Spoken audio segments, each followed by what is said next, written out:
world. Hello everyone. Starting my stream about the Online Olympiad 2021. So let's start. Let's start with the format. Let's discuss a little bit how this Online Olympiad went. And of course, I'm going to show you my games that I played. I played 9 games in total in 6 days. And let's start with the fact that the Online Olympiad is a huge competition where this year 155 teams took place. The FIDE Online Olympiad 2021 took part from August 20th till September 15. So it was a huge and very long competition. Basically, the Online Olympiad is divided on 2 equal parts, the group stage and the playoff stage, the final playoff.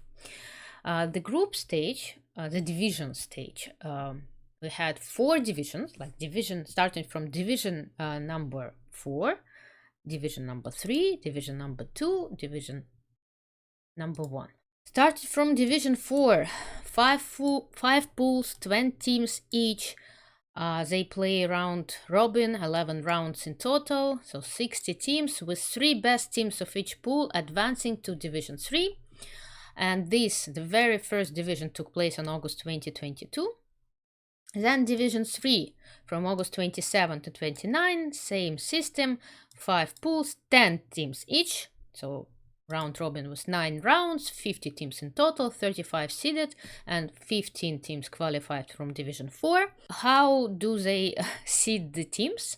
Each team gets an average rating according to the latest Olympiad result, so Batumi Olympiad and plus Online Olympiad 2020. And according to this rating, the teams are divided in between the division. So the teams from Division 4 have a chance to qualify to Division 3 and etc. So Division 2 took place September 2 to 4. Again, 50 teams divided in 5 pools, 10 teams each. 3 best teams qualified for the top division. And my team, Russia, obviously started with the top division. And so we played our tournament, starting from September 8, 3 games on September 8, 3 games on September 9, and 3 games on September 10. So, top division, divided in 4 groups, Pool A, Pool B, Pool C, and Pool D, with 10 teams each, and with top 2 teams qualify for the playoffs. From Group A, Kazakhstan and China qualified with 16 and 14 points.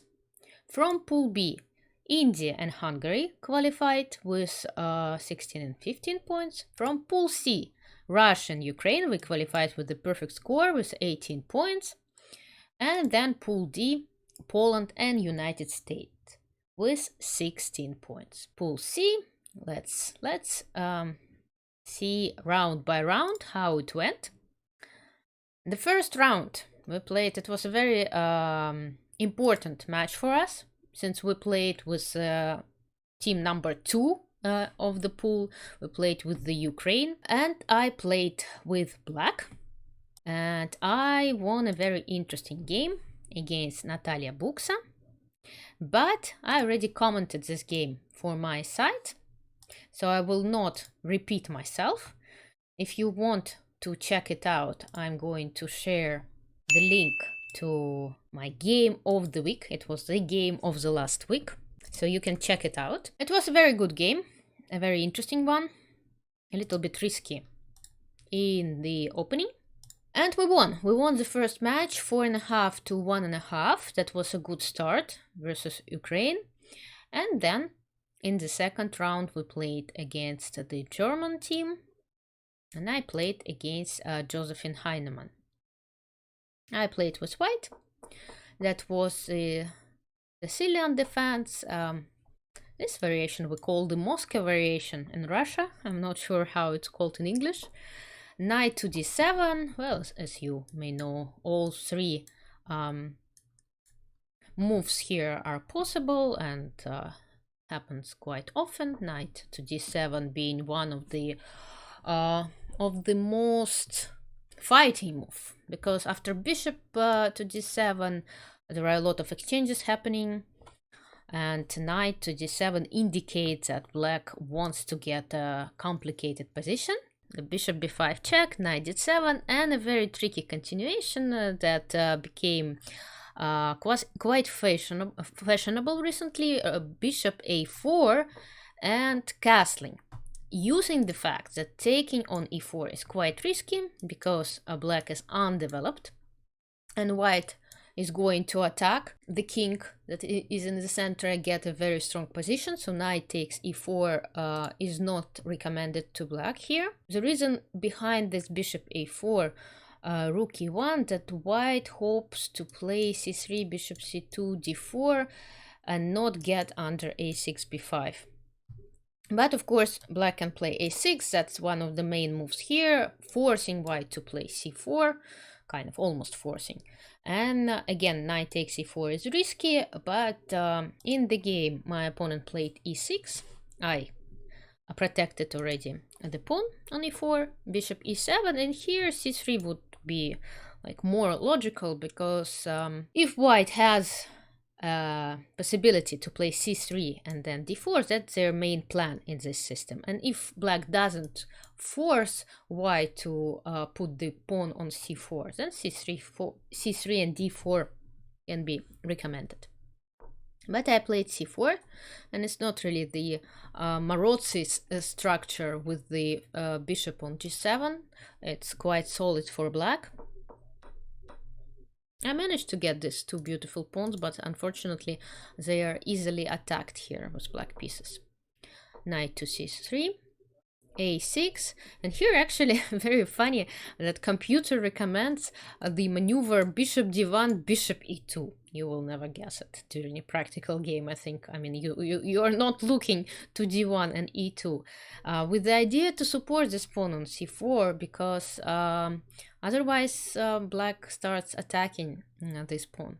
Of course, I didn't consider bishop d1 during my game. Yeah, I must add that the whole competition was a rapid tournament with 15 minutes plus 5 seconds additional time for each move.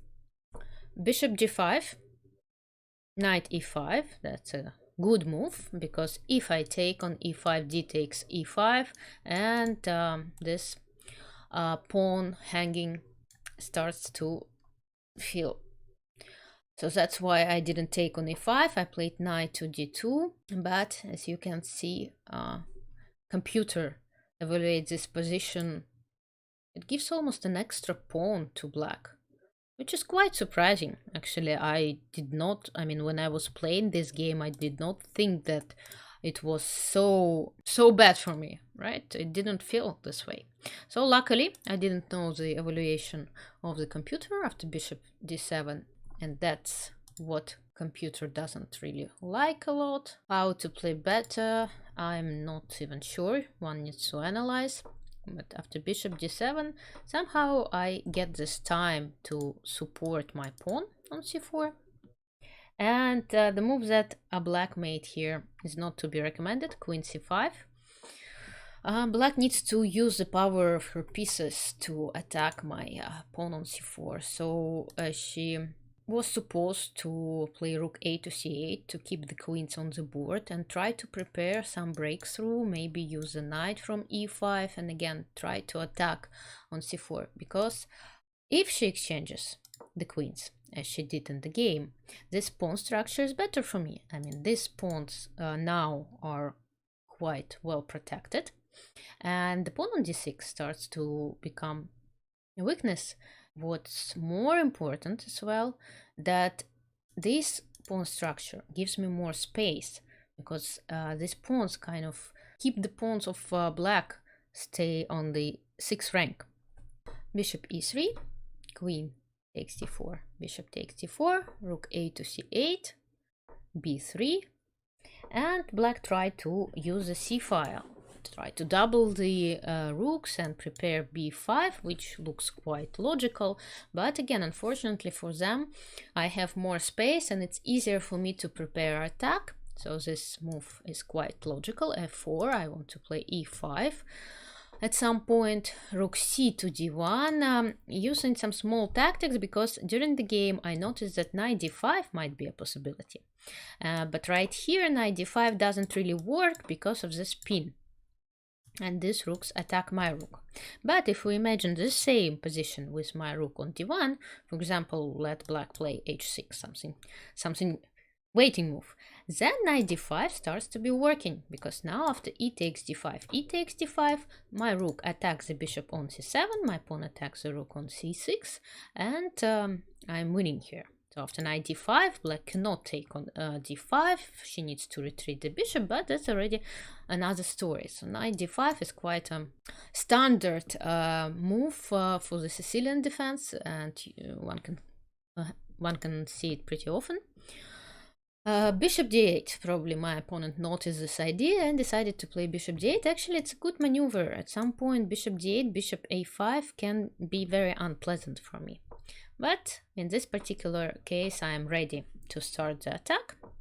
So I'm pushing this knight away from the center, and this poor guy, it goes to g4 and then to h6. And I kind of stop it and restrain it on h6. That's why, actually, h3 gave black a possibility to play knight g to e5. That was quite a tricky moment, and if my opponent would notice it, I might be in a more difficult situation than in the game, because here, if I take with the bishop, black takes, and then she gives a very important check. That's the idea behind this sacrifice.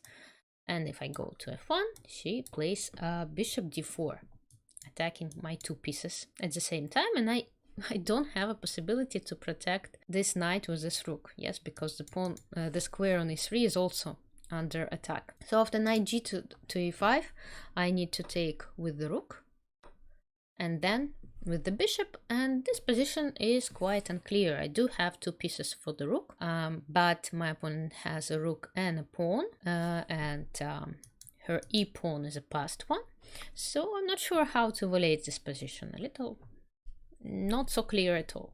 But luckily for me, my opponent didn't notice this idea.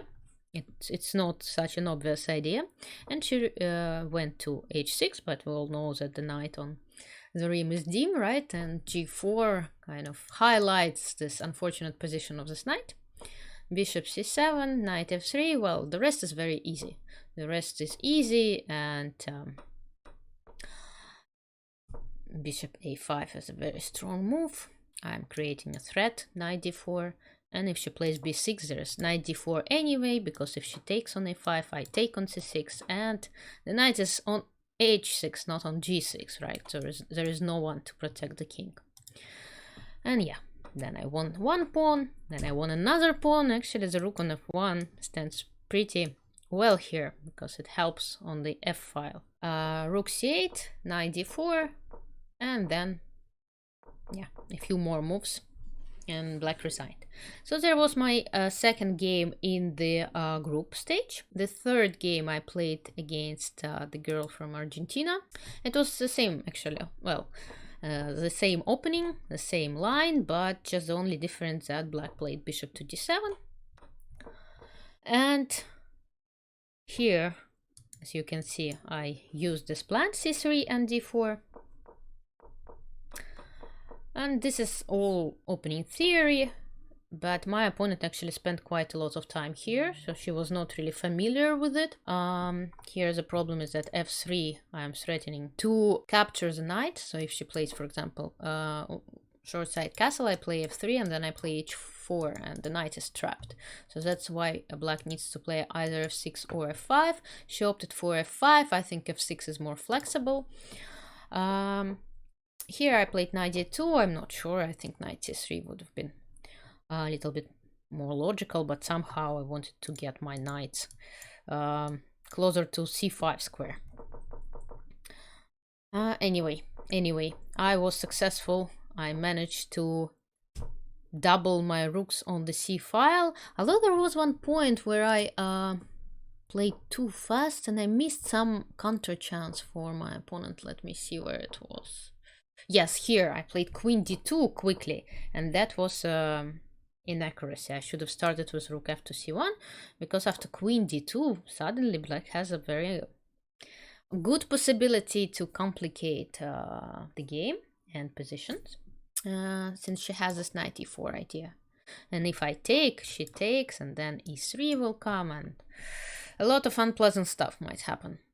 So that's why one needs to be careful when playing a chess game, and always look for possibilities for your opponent as well. And here I was too fast to play queen d2. Instead, yeah, I should have started with rook f to c1. And queen is not needed on d2 for the moment. But okay, luckily for me, we skipped this moment very fast. I managed to play rook f to c1. I managed to finally get to b4 out of this knight e4 idea. And queen d6, and just my play on the queen side is so much stronger than black's play on the king side. It's hard to organize something here. The h4 square is protected, and there is no clear way how to get through. Okay, bishop e7, queen d7, and I exchanged the queens, and also quite easily won this game, especially since I had such a huge time advantage.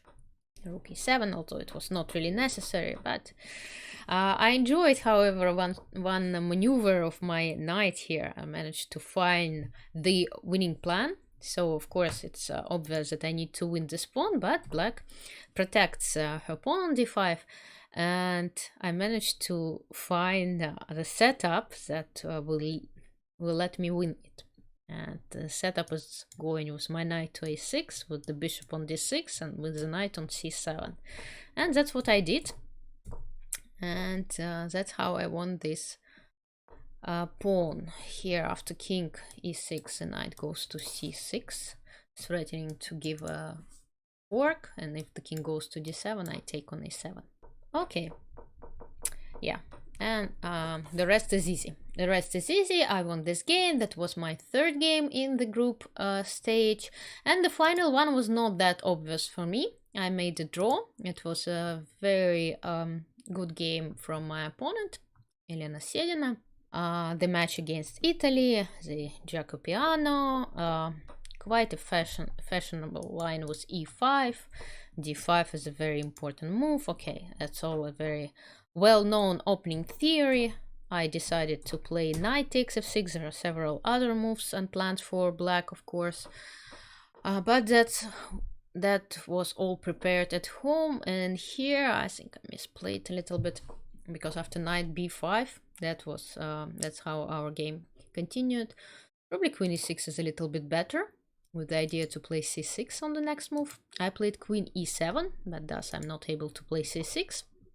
My opponent played rook e1, but anyway, pushing the knight away from b5 before taking on d4 would have been a better idea. Bishop a6 would have been a little bit stronger here. I took on d4, and I was not able to equalize here completely, because it seems that I have a good position. I have two central pawns that are kind of pushing the opponent's knights away, but the problem is that these pawns are hanging, and my bishop is still on the starting square, the queen is kind of hanging, and it's not that easy. Knight b3, maybe knight b5 would have been a little bit stronger. Rook e8, f4, and here I made a mistake. It was possible to equalize here, although it's not that obvious, but the most precise way, it seems, here was bishop g4. Using the fact that after knight takes g4, I take on e1, and the knight on g4 is not protected by the queen anymore. The pawn on f4 is hanging, so if black takes, I take on f4 with a threat to h2. And if she plays queen g3, surprisingly, I play h5, also a very hard move to find. I sacrifice this pawn, but I get enough compensation. And it's very obvious when you look at the computer lines, but it's not that obvious when you play a game. And here rook takes f4 with the idea to win the queen here. But yeah, very hard to find. During a rapid game, I played queen to b6. Here, rook takes c5 would have been the strongest move. Knight takes c5 is also good. Bishop f5, so I'm a pawn down. I'm fighting here for equality, and luckily for me, my opponent decided to play it safe and played queen to b3. Queen to d4 would have been much stronger. It's a very strong position and an extra pawn. Queen b3, rook e to c8. And here I also missed some tactics, but that was not obvious at all. So I took on a2, and white had a very strong move here, which is knight to c6, threatening to give triple fork. And there was no better way for me here to play than sacrificing my exchange, because if I go king f7, then white plays knight e7, and that's the idea that I missed. They take with the knight, so they attack my rook, and this bishop is attacked by another knight. A very beautiful coordination, these pieces. And yeah, after knight e6 I would be in a big trouble, because I was more or less obliged to take on c6, take on b2. Yes, I have some compensation. My pieces are very nicely placed, but an extra exchange is an extra exchange, and I have only one pawn for this exchange, so it's not clear if I'm able to save this game or not. I was on the verge of losing here, quite a shaky position, but again, my opponent she was playing on seconds, and she did not notice this idea. Another strong idea was g4. Because again, here I cannot take with the bishop because of this double attack, but I was hoping for this intermediate move. But unfortunately, knight takes c1. This is a move that I did not notice. My opponent played knight d4, but in that case I'm able to hold, although it's still quite tricky because knight f5 is a threat, rook c8 is a threat, so I cannot play bishop e4, I'm gonna be checkmated. But luckily for me there is bishop d7 move, and after rook c7 I have the strong intermediate move rook a4, and after all these exchanges it's a rook endgame. Actually I was the one who was pushing a little bit, although it's completely equal, but just my opponent was playing on seconds for a long time, and I made believe that I'm playing for a win, although it didn't really matter because my team was already winning, and we ended, the game ended in a draw. It was a very nice group stage for my team. We won all our matches easily. So the first match we won 4.5 to 1.5. Against Ukraine. The second match we won 6-0 against Germany. That was an ouch match for Germany. Then we played and won 5-1 with the Czech Republic. I didn't play that much. Round 4 against Paraguay, we won 4.5 to 1.5. I also did not play this match. Round 5 against Israel, 5-1 win. Round 6 our match against Argentina, and my victory over Besso Guadalupe. Round 7, Russia versus Italy. That's what, 5-1. Round 8, Spain, Russia, 4-2. And then round 9, another victory versus Latvia. I also didn't play this match. Another victory, 6-0. So we won all our 9 matches quite convincingly. We didn't really have a moment or a match where it was, shaky and the result was not clear. We were clearly favorites in every single match, and thus winning the group, winning the Pool C, we qualified for the quarterfinals. I hope that you enjoyed my online Olympiad recap 2021. Okay guys, thank you so much for listening, for watching, and take care and see you all soon. Bye bye.